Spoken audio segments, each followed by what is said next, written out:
जल बहता है उस स्थान पर अपना हस्त कमल रखकर बाबा को अपने मन का भाव दिल से। दुनिया का कोई ऐसा दुख नहीं है जिसका हल शिव महापुराण की कथा में नहीं है। हर दुख का एक हल है और वो शिव पुराण की कथा में वर्णित। प्रत्येक दुख,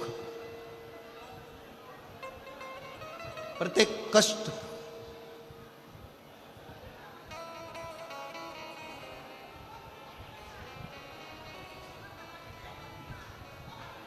बस उसको दिल से पुकार कर, बिना आडंबर बिना दिखावे के उसको भजो, स्मरण।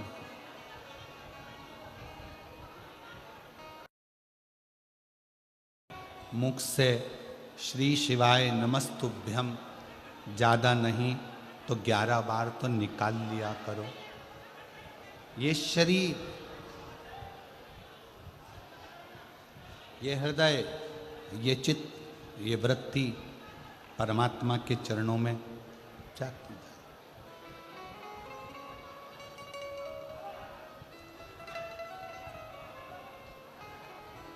दुख है ना, शिव से कहो।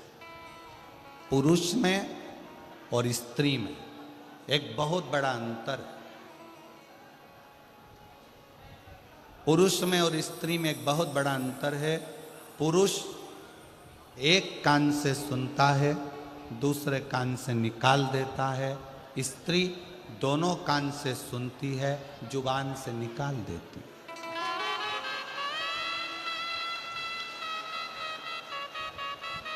पुरुष में और स्त्री में सबसे बड़ा अंतर यही है कि पुरुष यहाँ से सुनेगा, यहाँ से निकाल देगा, और स्त्री दोनों कानों से सुनकर मुख से निकाल देती है। शिव पुराण की कथा कहती है, अगर स्त्री को मुख से निकालना भी है सुनने के बाद, तो अपने पिता देवादिदेव महादेव के सामने जाकर निकाले तो बात शिव के पास।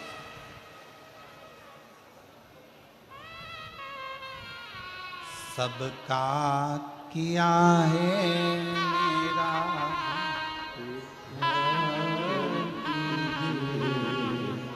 उद्धार कीजिए, हे त्रिपुरधारी, हे त्रिशूलधारी। आपने सबका कल्याण किया तो मैं कैसे रह गया?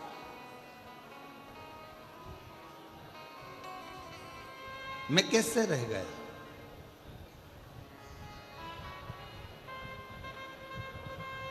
आप सबको दिए हो तो मेरी झोली खाली कैसे रह गई? कैसे?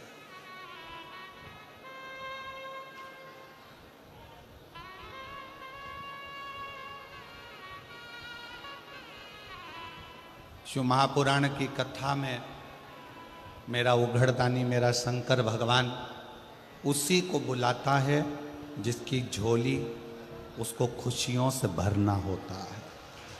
खुशियों से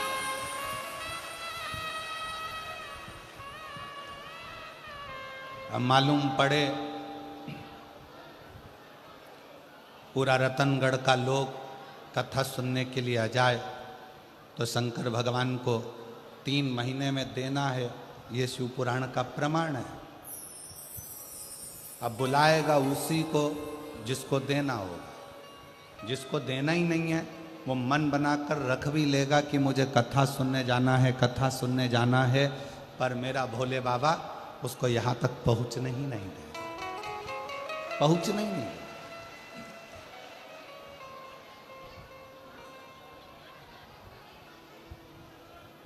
रुद्राष्टध्यायी में शिव संकल्पमस्तु एक शब्द आता है।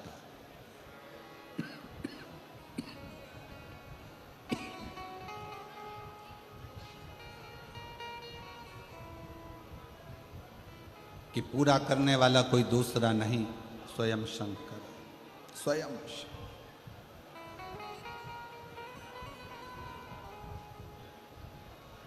दो चीजें जवानी में करना चाहिए। दो चीजें, एक बीमा करा लो और दूसरा भजन जवानी में कर लो।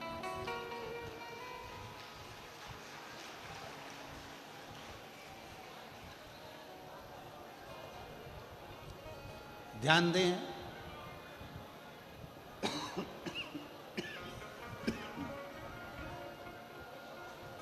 भजन भी बीमे की उम्र में होना चाहिए।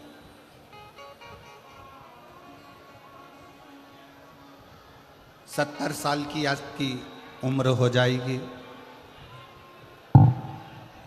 70 साल की आपकी आयु हो जाएगी,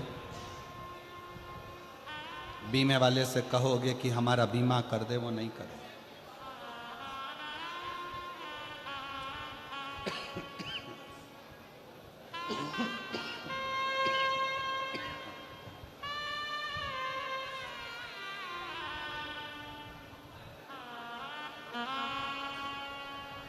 सत्तर वर्ष की आयु में बीमे वाला आपका बीमा नहीं करे।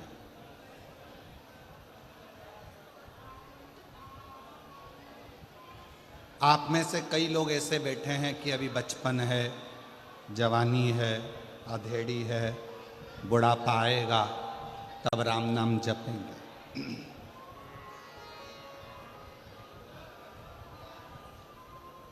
कई लोगों की आदत है, घर में सबसे पहली रोटी किसकी बनती है? जम के बोलो जरा, गाय की। सबसे पहली रोटी घर में गाय की बनी, पर सबसे पहले गाय के मुंह में नहीं गई। बन के डब्बे पर रखी रही, डब्बे पे से उठी फ्रिज पे रखी रही, फ्रिज पे से उठी स्टैंड पे रखी रही, भोजन के स्टैंड पे से उठी गैस की टंकी पर रखी रही, गैस की टंकी पे से उठी दरवाजे के पास में जो छोटा सा आला था उसमें रखी रही।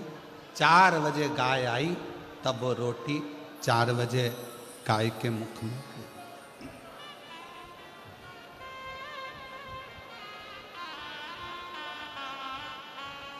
रोटी ताजी थी, गाय को दे देते, गाय भी प्रसन्न हो जाती। रोटी कड़ली हो गई, चीटी पड़ गई, शक्कर रखी थी गल गई, पूरी खराब हो गई, तब रोटी गाय के मुंह में दी और सोचा मुझे इतना सारा पुण्य मिलेगा। अब विचार करो, ये रोटी जैसा आपका और हमारा जीवन है। बचपन अच्छा था, भगवान को नहीं दिया। जवानी अच्छी थी, भगवान को नहीं दी। अधेड़ी अच्छी थी, परमात्मा को नहीं दी। जब ये पूरी रोटी गल गई, सोफा सेट निकल गया, आँखों से दिखाई नहीं देता, कानों से सुनाई नहीं देता, हाथ कांपता है, तब सोचा अब इस रोटी को उस परमात्मा को दे दूं। तो परमात्मा भी बोला ये सड़ी गली रोटी मेरे किस काम की, क्या करूं इस रोटी को।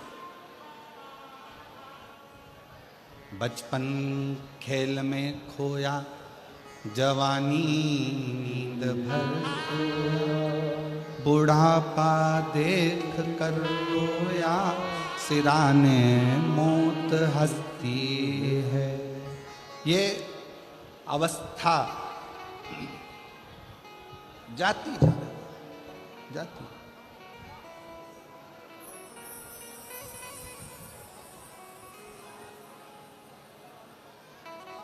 आज कौन सा दिन है कथा का? 5। कल कथा की क्या है? शिवरात्रि। कल कथा का छठा दिन शिवरात्रि का रहेगा। परसों के दिन कथा सुबह 8 बजे से 11 बजे तक हो जाएगी। विराम होकर आप अपने गांव, हम कुबेरेश्वर बाबा के धाम यहाँ से चले। कल एक बहन कह रही थी, गुरुजी हम राजस्थान वालों के भाग्य खुल गए, हम लोगों ने 5 कथा का नियम लिया था। आप कहते हो कि 5 पंडाल कथा सुनना चाहिए। हम कहाँ सुनने जाएं? एक कथा हमने रतनगढ़ में सुन ली, दूसरी कथा 1 मई से 7 मई तक जयपुर में विद्याधर नगर स्टेडियम, कोई ऐसा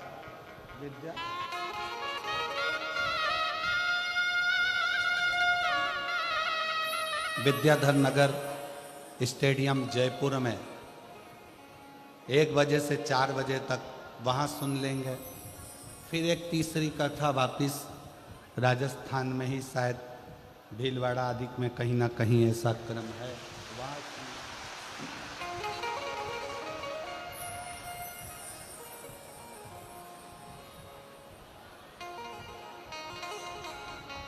हमारी 5 पंडाल की कथा बाबा हमको राजस्थान में ही पूरी करा देगा।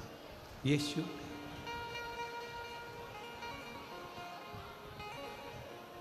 सुनो, विनय करो, निवेदन करो, उसको अपने दिल की बात जरूर करो, जरूर।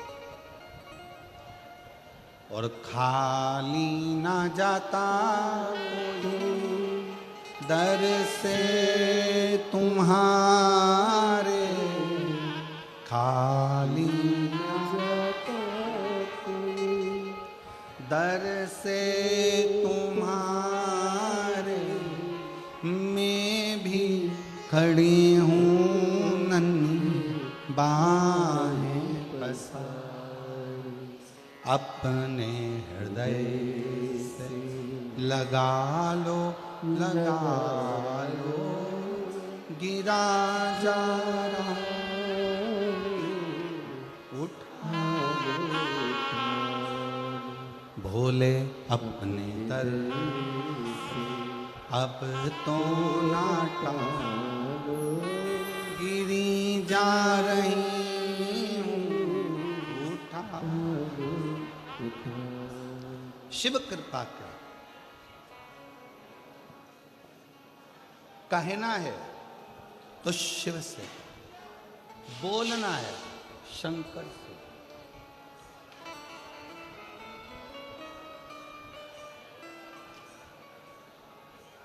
बैसाख का महीना चल रहा है। शंकर के शिवालय में जाओ। शिव के शिवालय में 3 स्थानों का स्पर्श अवश्य जरूर।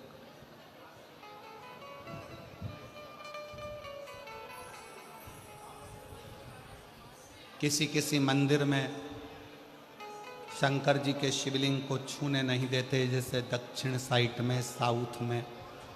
तो अपने ही घर में जो शिवलिंग है उसके 3 स्थानों का स्पर्श अवश्य करें। समझिए,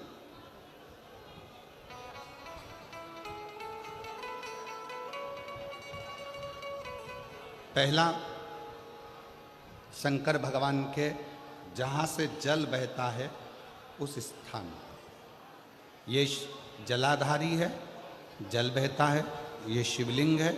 यहाँ से जो पानी नीचे की ओर जाता है उस स्थान का स्पर्श अवश्य करें। दूसरा, शिवलिंग का जो गोल भाग है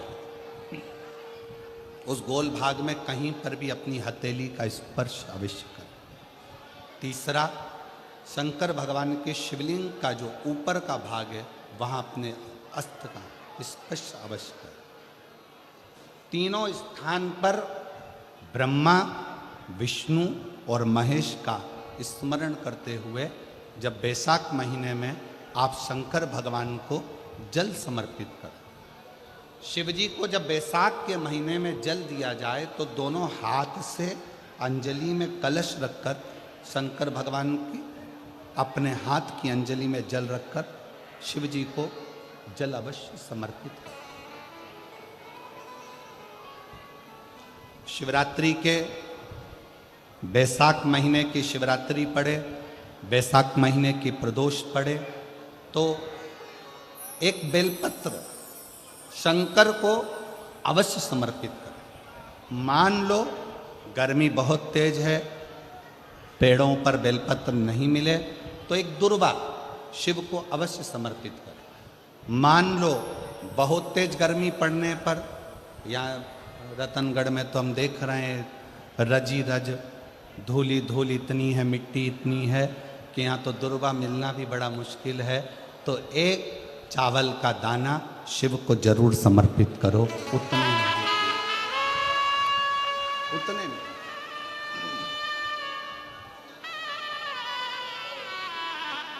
और बैसाख महीने में सबसे ज्यादा जरूरी है, जो सबसे ज्यादा जरूरी है बैसाख महीने में, वो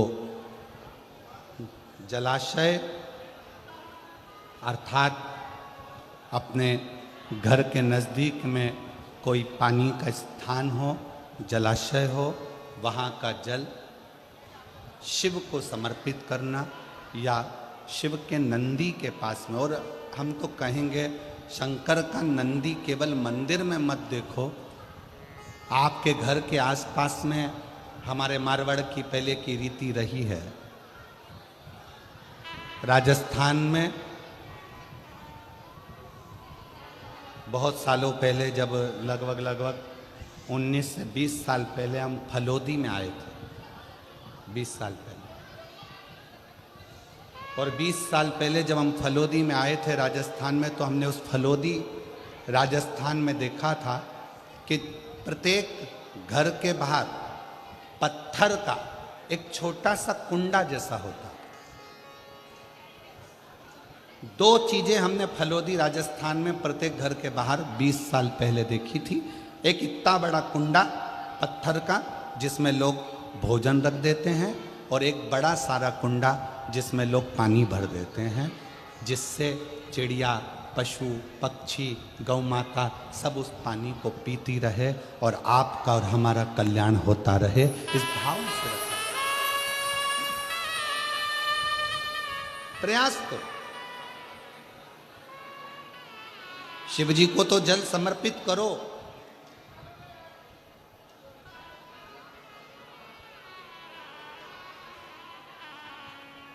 साथ में कोई जीव का भी अगर कल्याण हो जाए आपके एक लोटा जल से, तो उसको भी जल दीजिए, उसको भी।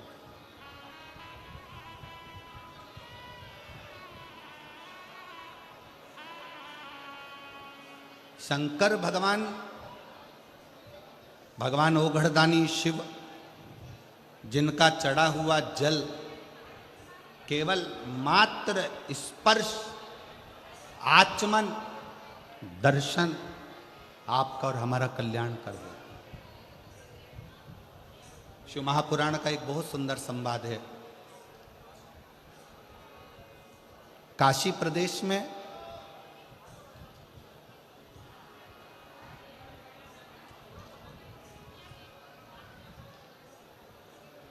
एक संवाद बड़ा सुंदर आता है महाराज।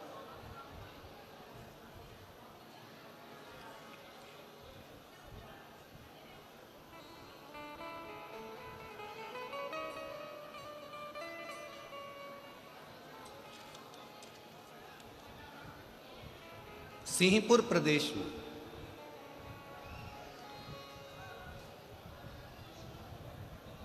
एक महाव्रती ब्राह्मण रहता था।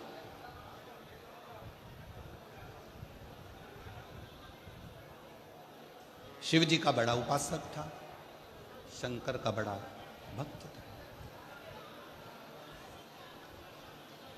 महाव्रती ब्राह्मण का कर्तव्य, सबसे बड़ा कर्तव्य उस महाव्रती ब्राह्मण का था कि शंकर के मंदिर में जाकर झाड़ू लगाना, पोछा लगाना, दीप लगाना, शिवलिंग को श्रृंगारित कर देना, स्नान करा देना, पूजन कर लेना और शंकर की भक्ति को धारण करना। पंचाक्षर मंत्र का जाप, षडाक्षर मंत्र का जाप।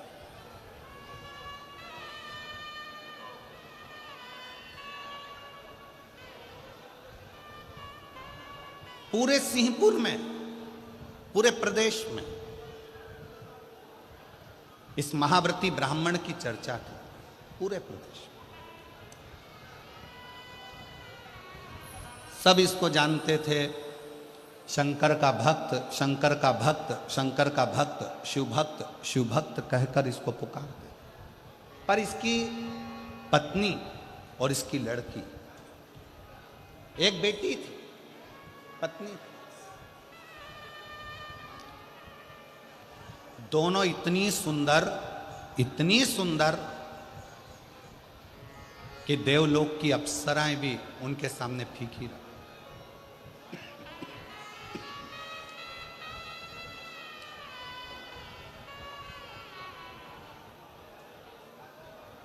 और शिव महापुराण की कथा एक बात बहुत अच्छे से कहती है, शरीर की सुंदरता से ज्यादा जरूरत है मन की सुंदरता की। मन की, तुम्हारा अच्छा शरीर देखकर भगवान कभी प्रसन्न नहीं होते, तुम्हारे अच्छे वस्त्र देखकर भगवान कभी प्रसन्न नहीं होते। कभी तुम्हारे शरीर पर आभूषण है, रतन है, सोना है, चांदी है, हीरा है, पन्ना है, उसको देखकर मेरा भगवान कभी प्रसन्न नहीं होता। तुम कितने सुंदर हो उसको देखकर भी भगवान कभी प्रसन्न नहीं।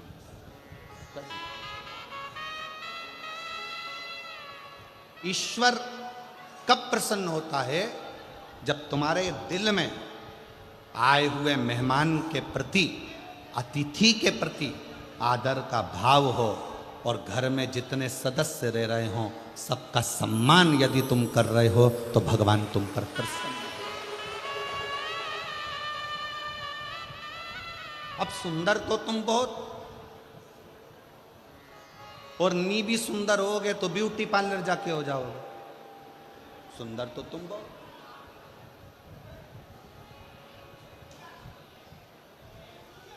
अब मालूम पड़े तुम्हारा चेहरा सुंदर है, तुम्हारा तन सुंदर है, तुम दिखने में सुंदर हो, और मालूम पड़े तुम्हारा जो मन है, तुम्हारा जो हृदय है, तुम्हारा जो मन है, मालूम पड़े वो व्यर्थ चर्चाओं में, व्यर्थ बातों में, व्यर्थ बातों में लगा हुआ है, तो वो किस काम का? उसकी मूलता क्या है? वो किस काम का? इसलिए शिव महापुराण की कथा ने एक बहुत सुंदर बात कही, शंभु शरण मांगो दुख काटो, दया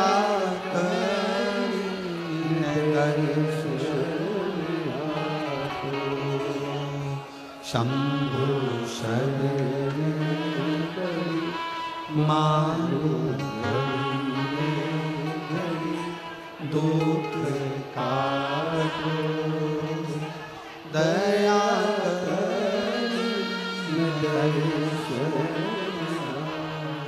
ओम श्री शिवाय नमस्तुभ्यं,